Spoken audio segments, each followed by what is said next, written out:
So in this exercise we are going to make a simple clothing item. So it's basically a sports vest in Blender. So of course we've got to start with the toolkit first. So empty scene, deselect the cube because that causes problems, and then we can start the toolkit, clothing file, drop in the avatars, switch the avatar to the default if you want to use the defaults or the new one, and then we're going to make a start on our clothing item by dropping in a cube, and then we'll just switch into edit mode and basically block out the shape that we're after. So we're just going to be using the editing tools. So we're not jumping straight into doing a complicated furniture item, a complicated clothing item.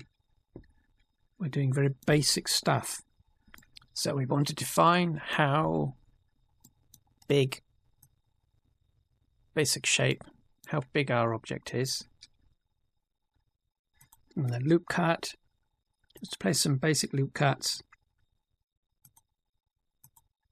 That will allow us to shape the mesh, do some very basic shaping. So basically all we're doing at this point, very early on in the process, we're just blocking out the very basic shape that we want. So in here, what we want to do is, assuming that the item is symmetrical, we can delete half of it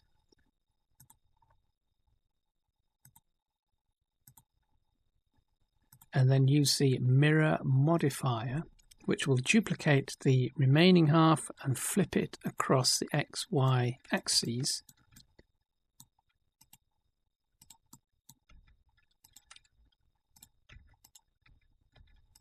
So we can then concentrate on just editing, shaping one side, which automatically translates across to the other. So makes the process easier. But again, very simple shapes, just blocking out the forms that we want, and that's it right now. So shaping the mesh to fit the avatar.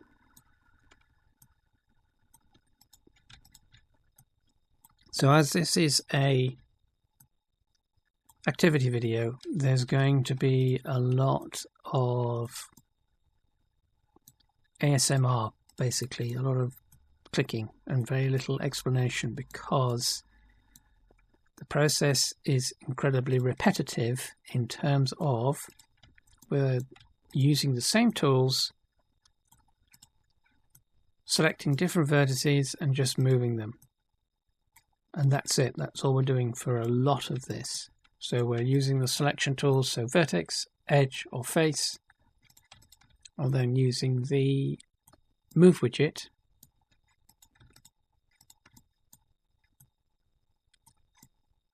to move our elements and shape our basic mesh.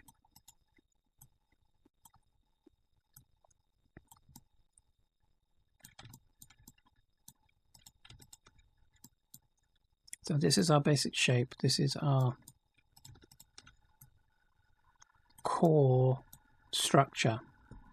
And from this we could make all sorts of things.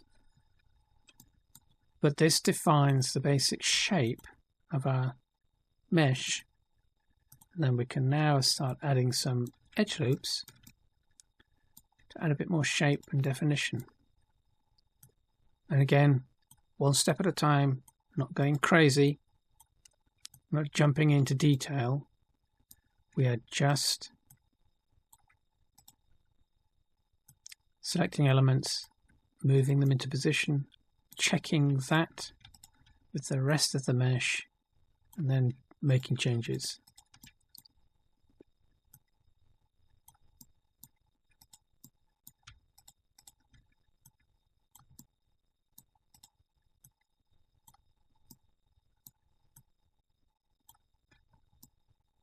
Because essentially what we're trying to do is shape out the mesh. So we're trying to make allowances. We're trying to accommodate the various parts of the body without clipping too much at this early stage, because that makes it easier later on to make adjustments.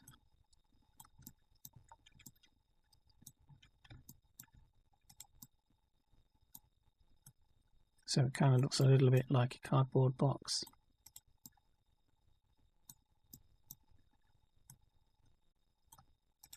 Or a 1960s sci-fi shirt.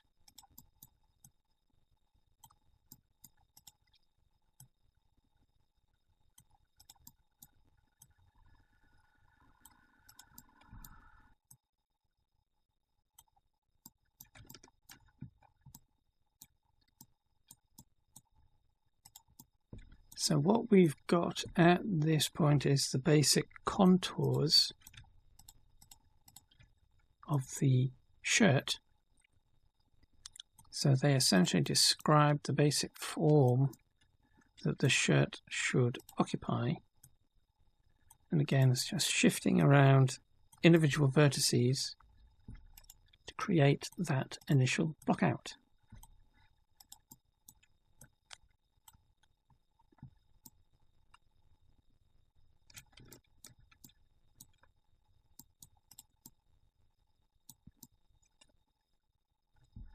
It's a good idea that, although we're at the very early beginning stages of the project, to spend some time and get the shape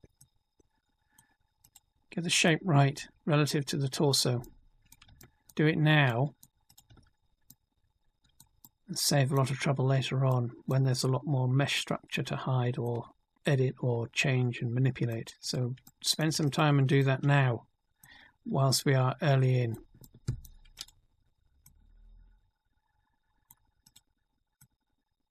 So this is what we've got so far. It's basically a toga, but we've got the shape of the chest and it follows the body the way that we want it to.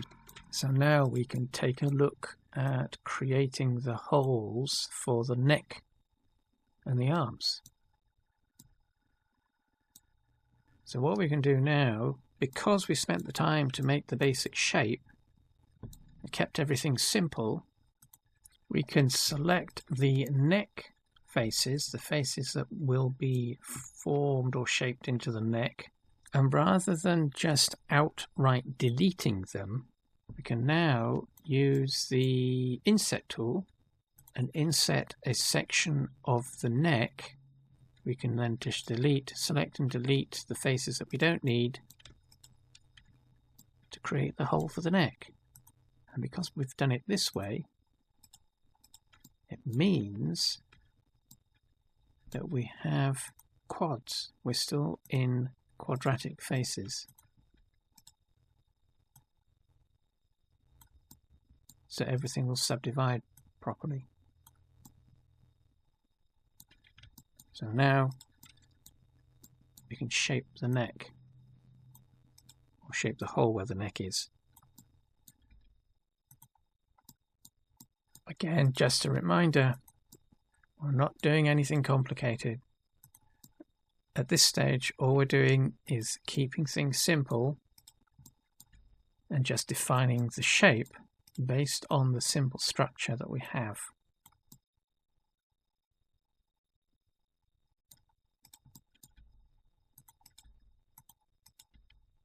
This could have been done earlier, but what we can do with the mirror modifier is enable clipping.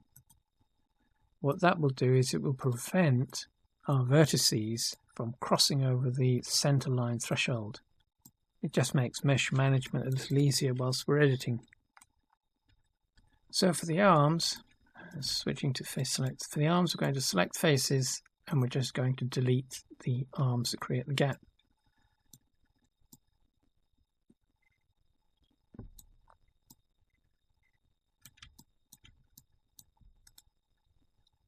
And then just shape that hole, again using the basics, nothing We're not adding any loops, we're not adding any complicated shapes, we're just doing basic shaping with this very simple structure. This approach to making anything, really, not just clothing, can't be emphasized enough. Always start from simple shapes and incrementally add detail as you shape your mesh. Don't jump straight into it expecting to be able to mesh and shape your object with a complicated, dense mesh. That's asking for trouble. So always start with a simple shape, whether it's a block, a plane or something, and add detail incrementally at stages. Always have greater control doing that.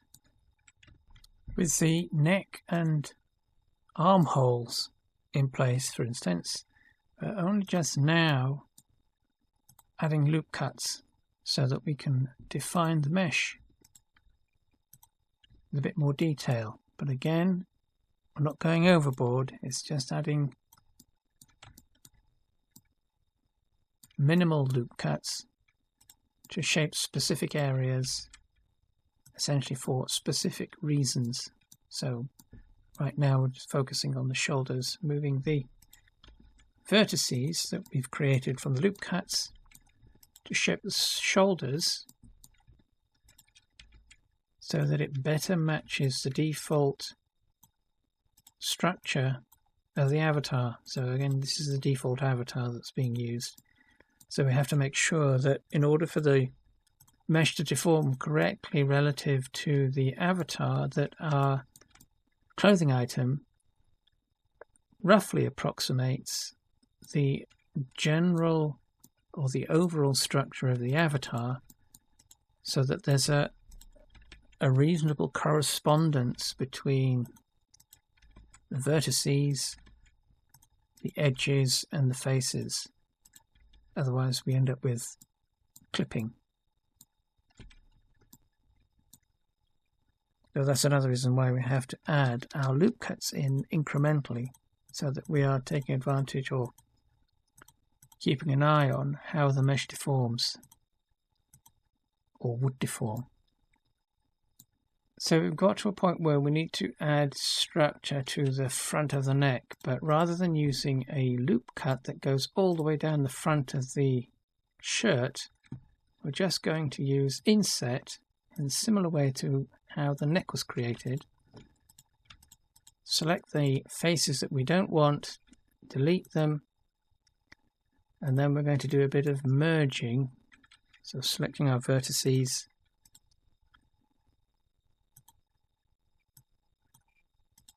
shaping the mesh a little bit, and then collapsing some of the extra vertices that we don't need. So we're selecting our group, just checking to see if that works. So select, shift, and then we're going to use mesh,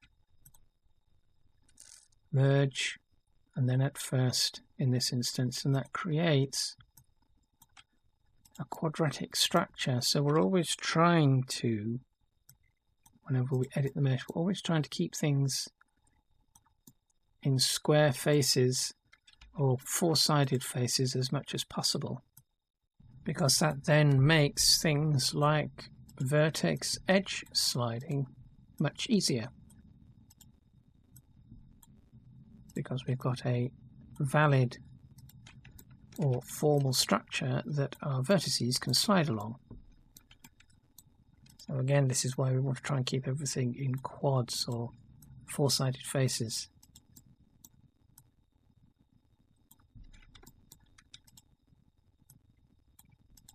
So that's all we're going to do at the moment, is just using the edge and vertex slide tool to slide vertices along the current structure that we've got. So this doesn't change the, well, it changes the position of the vertex along an existing edge rather than shifting the position of the vertex, as you would do under normal circumstances editing. So now just shaping the shoulders and then the back, or collapsing the back. Addressing this issue, I've got to do this. Checking to see where those vertices are.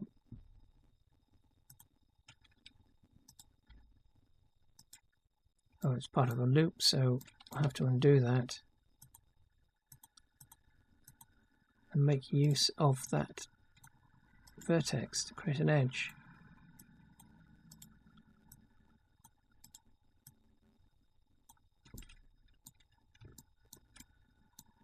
So that's a loop that we must have placed previously, earlier, that's been collapsed at some point, but we can use that now and shape the back of the mesh, the shoulders.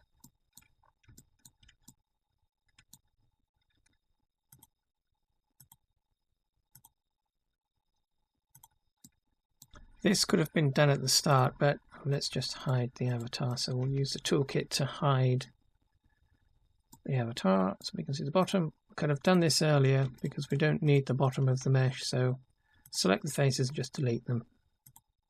And then back to editing. So that's the useful thing about the toolkit. We can hide the avatar so that we can see what we're working on.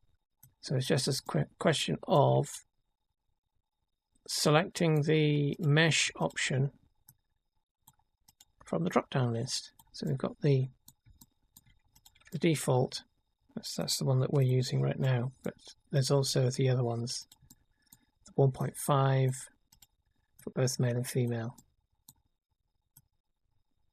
And the hide option, actually, whilst we were using that, that allows us to, if we hide the default avatar, we can then place in a custom avatar. Obviously that has to be weighted and set up for articulation so that it moves with the clothing, but that does allow that option. So now we can start working on the lower part of the shirt and shaping that.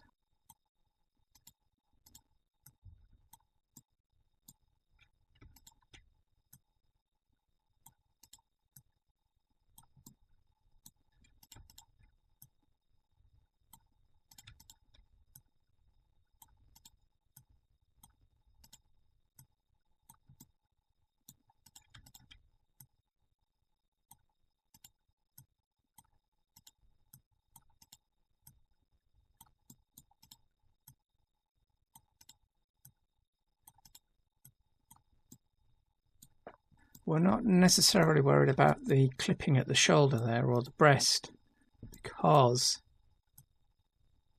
of the difference between the underlying avatar mesh. Obviously there's more structure there and we haven't accommodated that yet at this point because, again, we're just incrementally changing the shape of the mesh, so we're not worried about that too much, but we are aware of the fact that that does need to be addressed at some point, so we'll have to eventually add a loop cut there or something to shape that and accommodate that upper chest to stop it from clipping through the mesh.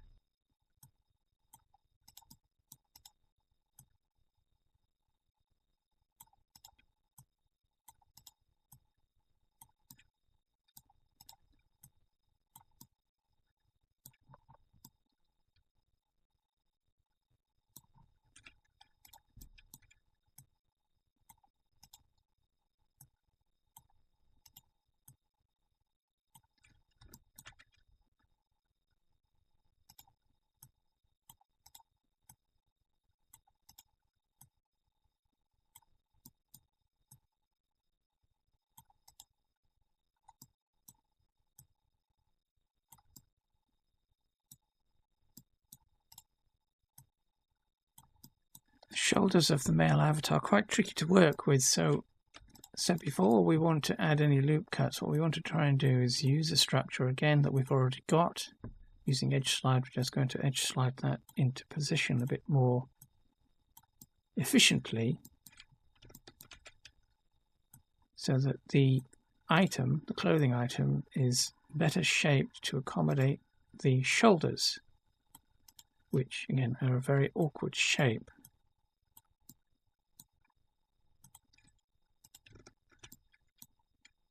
So we're using whatever structure we've got available now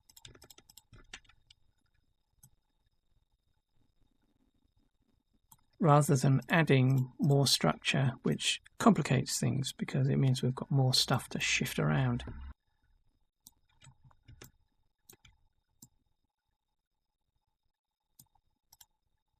So now that we've done that, we can take a look at the front and see if we can accommodate that upper chest area using what mesh structure we have available. So we're just going to shift that, pull it out so that we cover up that section, and then rework the shoulder again.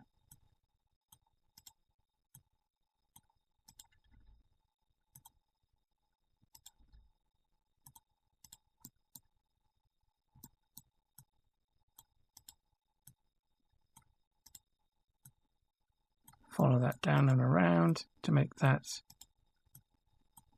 more curved.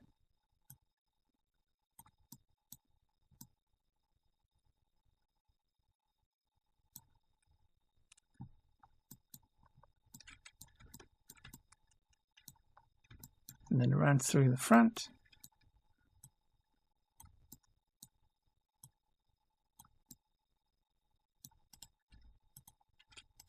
Changing some distribution.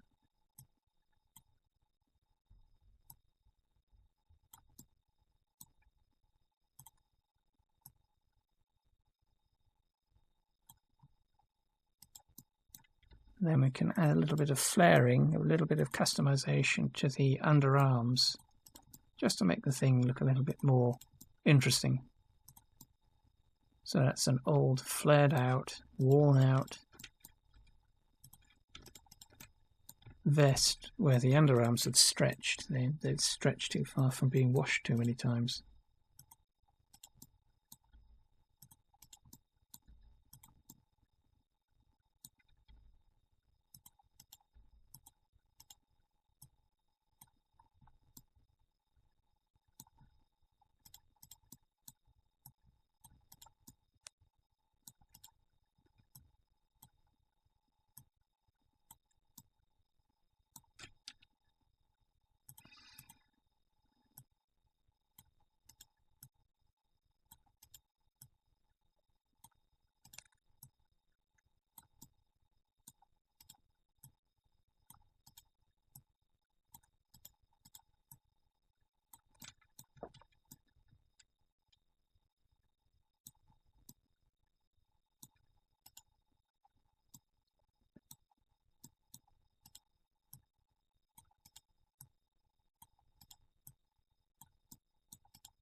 So we're getting to the point where we are going to need to see the underlying structure of the avatar. So we're going to switch back into object mode, select the avatar, and then in object properties, enable wireframe overlay so that we can see the mesh structure, which now means, so this is what we've got so far, and we can see that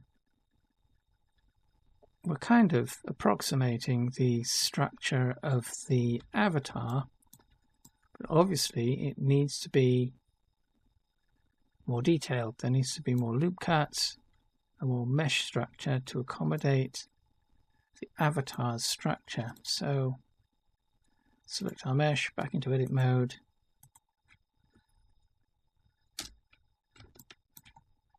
And then now we're better able to change the shape of the mesh whilst being able to see exactly how it's shaped relative to the avatar. So we need to make sure that at some point we have this enabled so that we can see how, because this determines how our mesh is going to deform. We need the mesh to correspond more or less approximately to the avatar structure in order to ensure that it deforms correctly.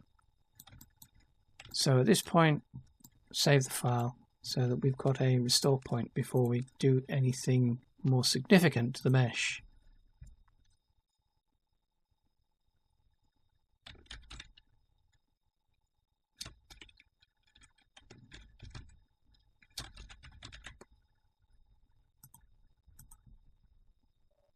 So now we can add some loop cuts to the body. And this will allow us to then shape that to fit the avatar.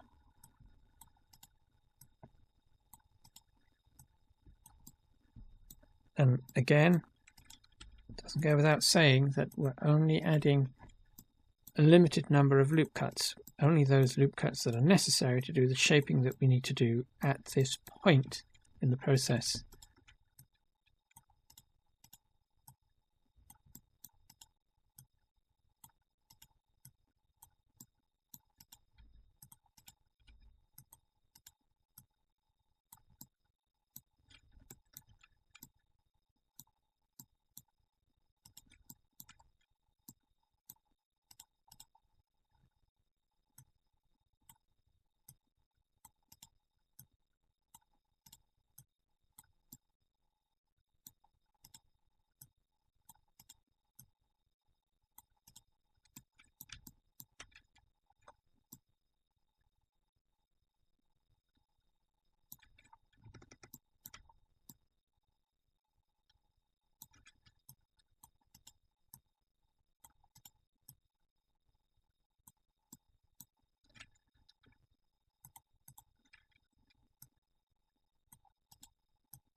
It's worth noting two things here. The tolerance between the clothing mesh and the avatar in different areas is significant.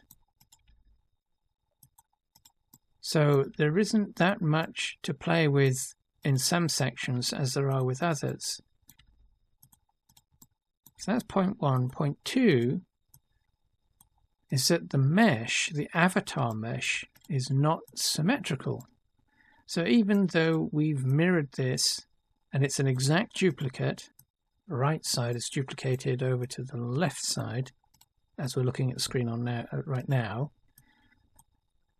but the avatar mesh is not symmetrical. So that means that whilst we can shape the mesh to accommodate, so the legs, for instance, the thigh on the right hand side, although that's shaped to match or fit that on the left, it clips through. That's because the avatar meshes are not symmetrical. So we can ignore that for now because we can address that later on when the mirrored side is made real, is converted into a mesh that we can then edit. So ignore that, or at least pay attention to the fact that that's why that is happening. It's nothing to do with the clothing item per se. So it's not the mesh that's being shaped, it's a consequence of the avatar and the way that that was originally built, and then we'll compensate for that later. So we can just continue with that in mind, shaping our top. And this is what we've got so far.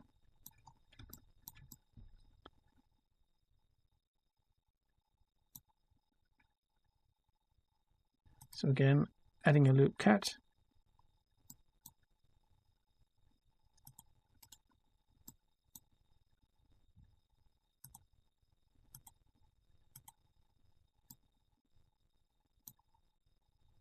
and doing a bit more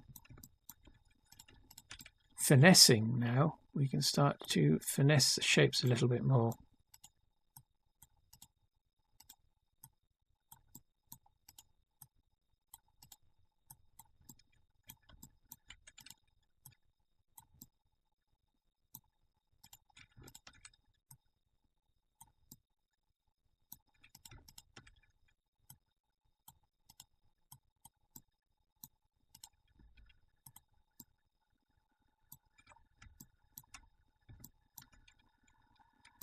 So we can take another look at the shoulders.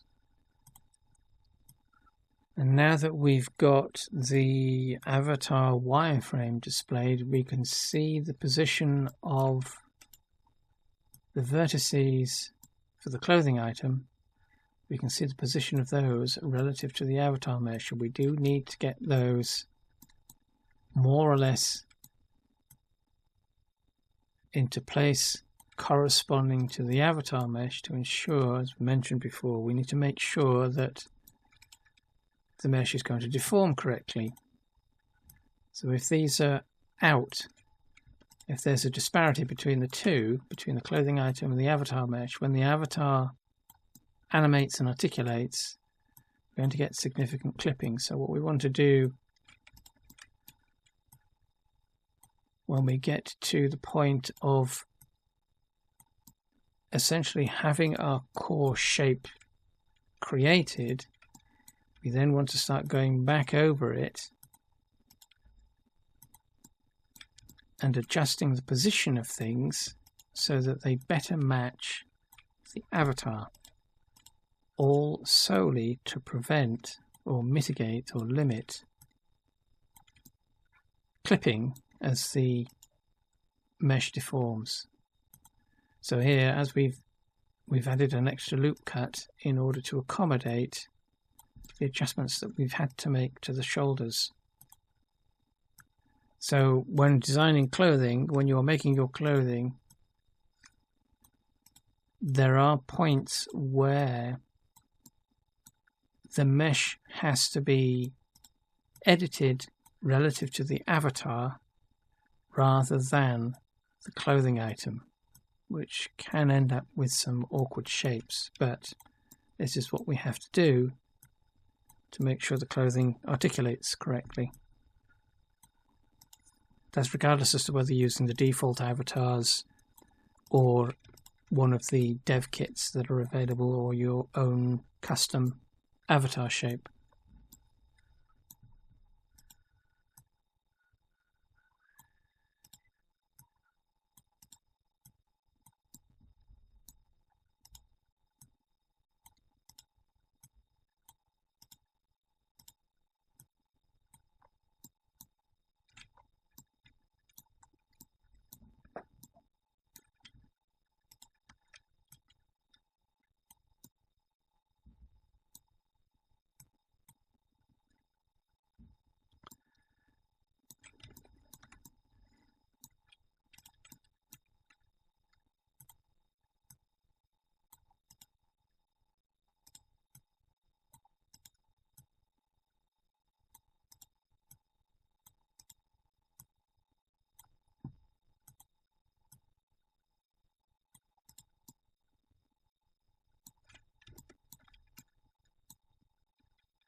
At this point, we've essentially got the shape that we want for the vest. So anything we do from this point on can be finessing. So we're essentially adding pseudo folds into the cloth or into the fabric to give the impression of folds and rucks and things like that that give the impression that the item is being worn, is being used, is on the body, so it has weight and gravity.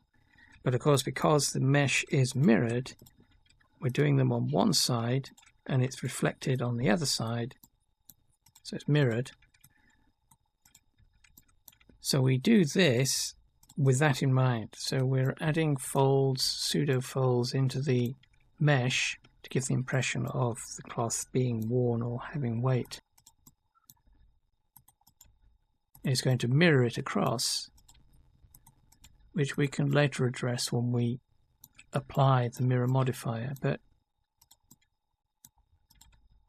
there's a certain amount of trial and error at this point when you start adding folds, because it doesn't always work. So quick undo all of that.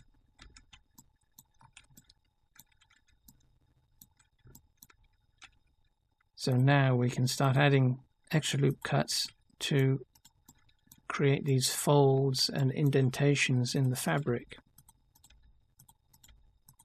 And again, we don't need to add more loop cuts or more structure than we need, because we can adjust that later. There are things that we can do. But again, always remember that we are mirroring, so it's going to look a little odd because it's being mirrored. But again, we'll address that later.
So that edge loop that we added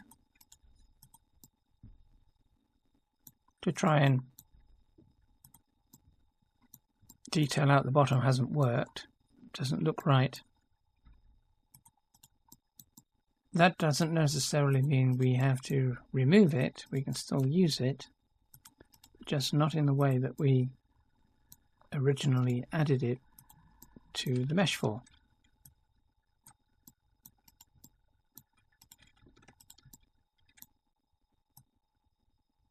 And this again is another reason why can't emphasize this enough. It's another reason why we need to be incrementally increasing the detail and density of the mesh so that we are always in control of what we're doing. Well, if we subdivide the cube that we started out with, it would cause all sorts of problems. So we're getting to a point where this is what we've got, and we can then save the mesh so that we've got a restore point.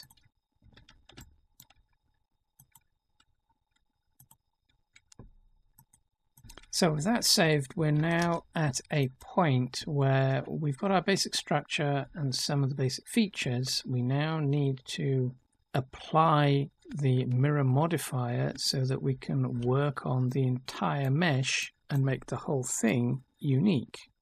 So back into modifiers and then click on the more options button, then apply. That will join the two halves together so that we can then edit and make unique changes to either side of the mesh.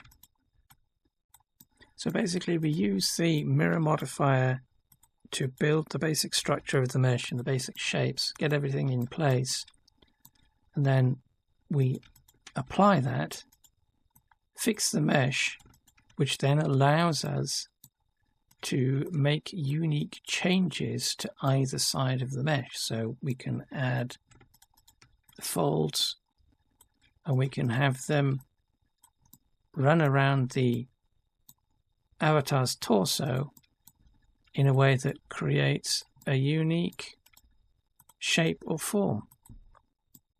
So basically from this point on, that's all that's going to be done, just editing the mesh. So we put some folds in place and make the mesh unique so that it's different front, back, left and right.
It should be noted again that, as with all the other changes that have been going on previously, we are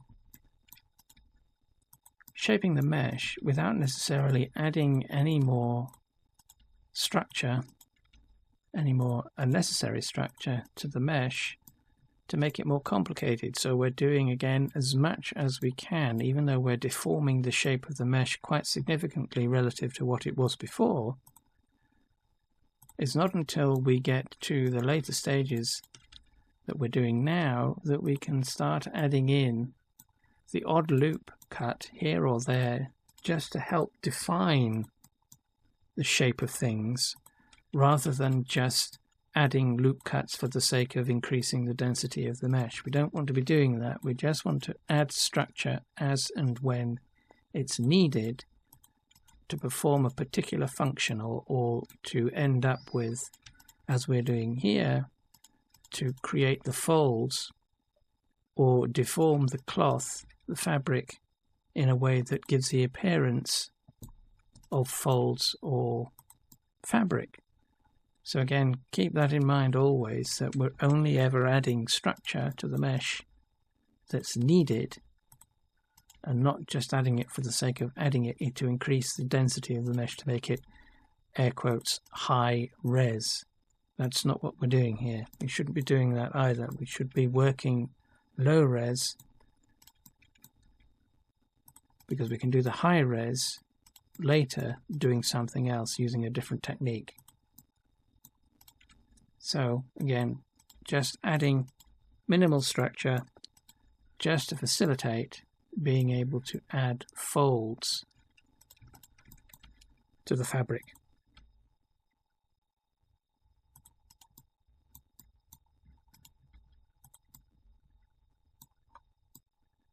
Keep in mind also that although these are folds, these are gross deformations of the mesh. They are larger formations within the shape of the mesh, not dealing with the much smaller details that can come later. So this is what we've got.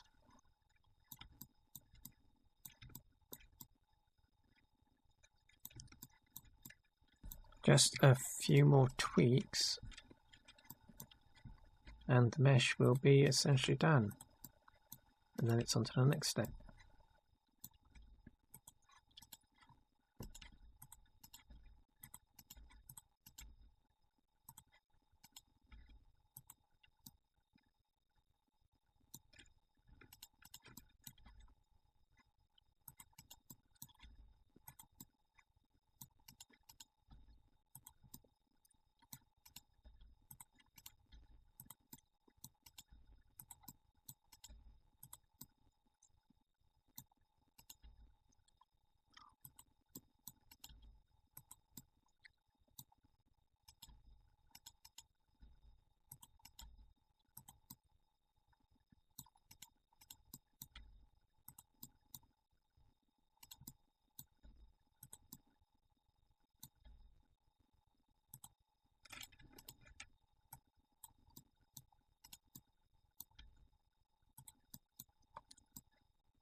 The chest section that we've just meshed in looks a little bit too much like a pair of boobs, so just going to dissolve these edge loops. So select them, mesh, delete, dissolve edges. That'll just get rid of the entire loop, so we don't have to delete and rebuild. So once we've got rid of those, just a bit more reshaping that area.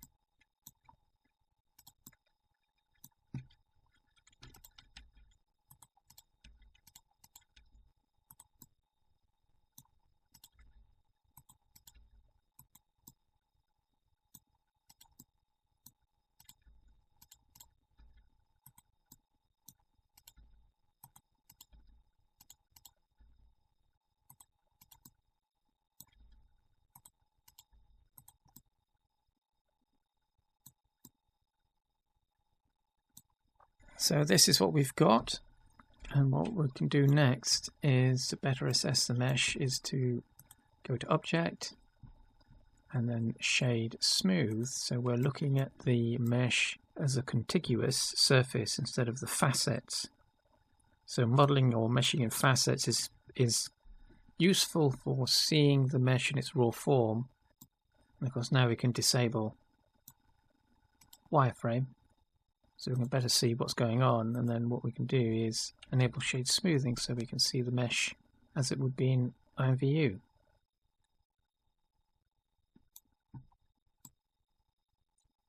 And save the file. So we're saving progress to another restore point. And then next, what we can do is unwrap our clothing item.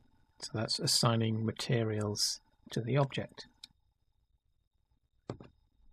So we want to use separate front and back image material for this. So the best way or the easiest way to do this is to add a seam.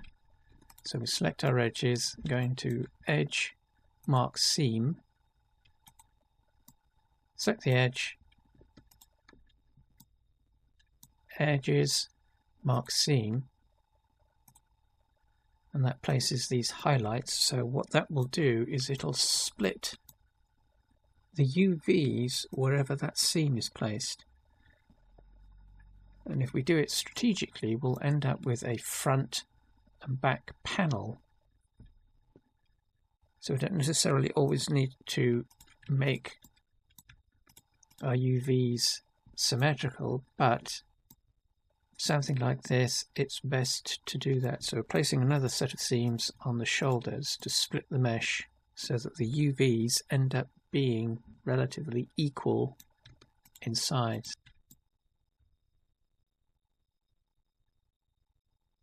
So again, edges, mark seam,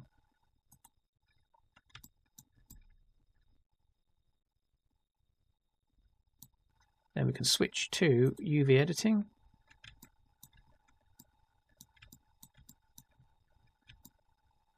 Switch to material preview, select all so that we can see the initial. So this is the original cube that's been heavily edited, and all we need to do, just focusing on the object, so frame selected. So what we can do then is make sure that we've got everything selected, and then from the UV menu select unwrap so that we get our initial UVs. So now that we have a front and back UV panel, we can use these to help assign our materials. So we can select, let's just enable UV sync.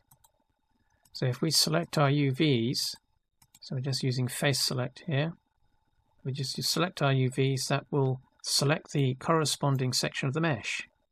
Just invert the selection so that we're selecting the front, then we can go to material properties, add a material, give this the appropriate name, so front square bracket 0, that's the important part, is the number identification. Assign, let's just preview that. We can change the base color just temporarily so that we can see it, and it's going to assign it to everything, so we then invert the selection again to select the back, new material, and this is square brackets 1.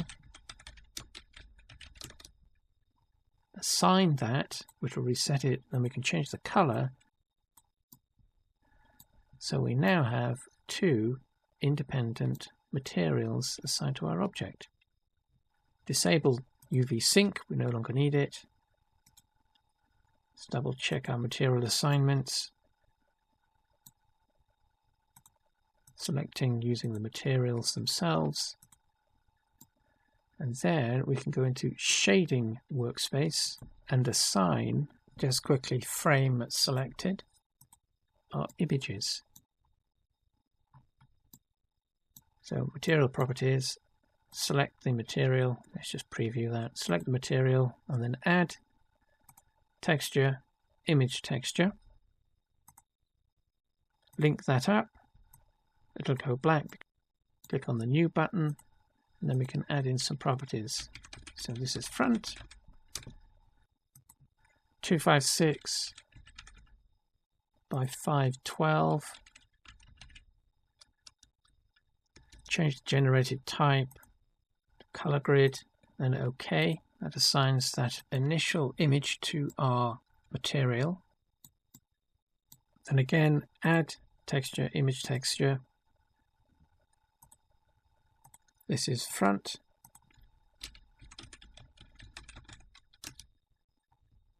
color grid, OK, then link that up and it'll show that image on the object. So now we have 2 images. We can use our materials to select and show the corresponding UVs, which we can redo again. So UV, unwrap, that'll correct the aspect ratio. And then we'll just use the tools to position the UVs relative to our image. I'm just going to use the universal to scale this up on all axes.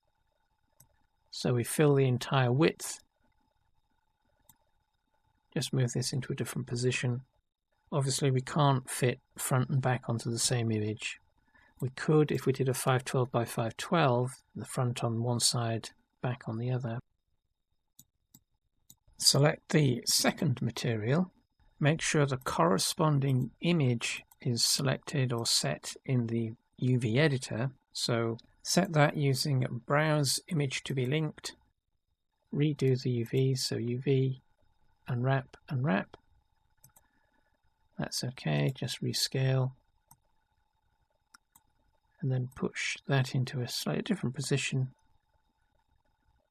So there we have 2 images assigned to our mesh.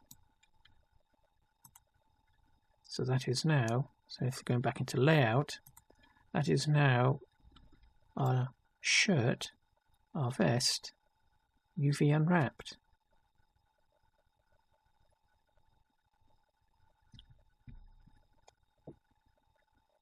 UV unwrapped and ready for the next step.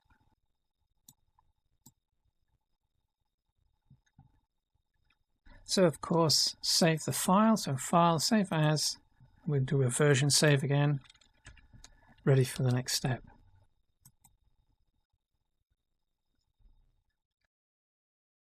So this is what we've got so far, our vest. Next step is to bind it to the armature, which if we go into pose mode using the toolkit, it won't move with the armature, so we need to address that. It doesn't move with the legs either, so that's the hips and the thigh bones. So rather than using the toolkit, we'll shift click the top and the bottom, duplicate the avatar, press escape to deselect, and then move them both to one side. And then we're going to join them together once we've duplicated them, and then remove double. So we're going to clean up the file. This makes that mesh solid, so there's no gaps, there's no breaks in the mesh, because what we're going to do next is check the weight paint groups. In Object Data Properties, under the Vertex group, we can select the groups and see what part of the mesh they highlight.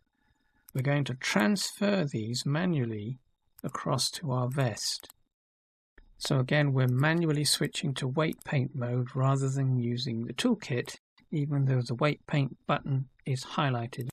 We're going to use a different technique to transfer those across to our vest. So we need to select, move it across to the mesh that we are copying the weights from. So if we check the weight values, there are no weight values, so there's no vertex groups associated with our mesh.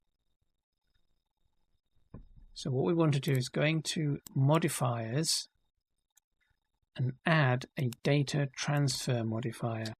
Once that's assigned to the mesh, we need to set the source. So this is the object that we are copying vertex weights from.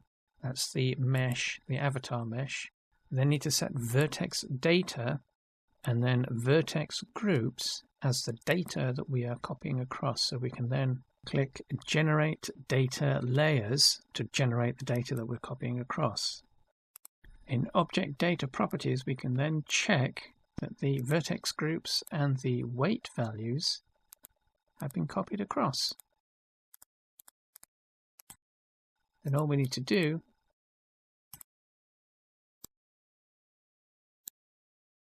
is apply and fix those weight values in place. So they are now permanently associated with the mesh, which will deform when we move it into position with the avatar. Now that the weights are in place, we can move the mesh back into position and weight it or link it, parent it to the armature using an armature modifier. So modifiers, armature, we want to select the skeleton, and then if we go into pose mode, press the G key and just deform the skeleton, we'll find that our clothing item now moves with the avatar. And because we copied or duplicated the weight paint data from the avatar itself to our clothing item, there should essentially be a one-to-one correspondence between the two. So we can save the file at this point, version save again, and then we're ready for export. But before we do, we have to do a couple of things. We need to export some wireframes. So in UV editing workspace, we can select our materials to reveal our UVs, and then from the UV menu, export UV layout. In the Blender file window, we just type a name, set the opacity, and then just export. Do that for both or all the materials. So we have two, in this case, two wireframe texture maps that are used for generating the textures.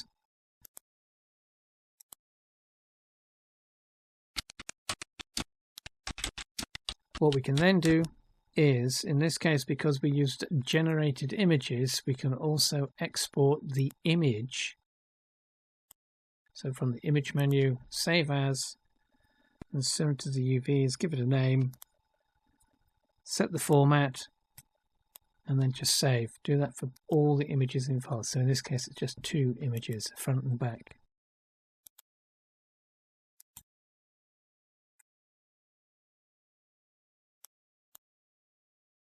This will also help with export, because this will convert the materials into actual images as opposed to just the generated data that is created when we initially set up the materials with our image texture nodes. So once we've got all of that, the next step to do is, optionally, we can change the name of the mesh. So we can double click the name of the outliner. In this case, we'll just use vest.mesh. And then we need to drag and drop that into the export folder. This is crucial for exporting. If we don't do this, it won't export the mesh correctly. So we then select the avatar, the upper section of the avatar, and our mesh, because we want to export both of them so that we have the torso included with our vest Just do a quick file save, version save of the project here. And then just click the export button and export. And that'll export an FBX that'll include the upper torso, in this case, and our clothing mesh, the vest. With FBX available in IMVU Studio, we need to create a clothing project. So in this case, it's male empty top. Derive. We have our base avatar. And then we just import the FBX that we exported from Blender. Import FBX, find the file, select and open. That's a preview. This, we included the upper torso, so we want the mesh ID for that to be 2 to override the default, and then we can set an arbitrary mesh ID for the vest. Materials.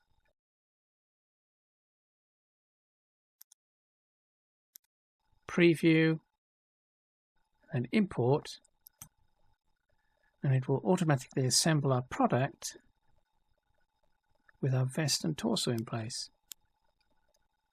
And if the torso texture is missing, select the material and then in the asset change the image that's actually associated with that. Preview, and it'll put the image back in place, and obviously all we need to do is replace the textures as needed. If we get any clipping, we obviously just go back to Blender and the toolkit, make some adjustments and then re-export. But that in essence is our top clothing item made with the toolkit.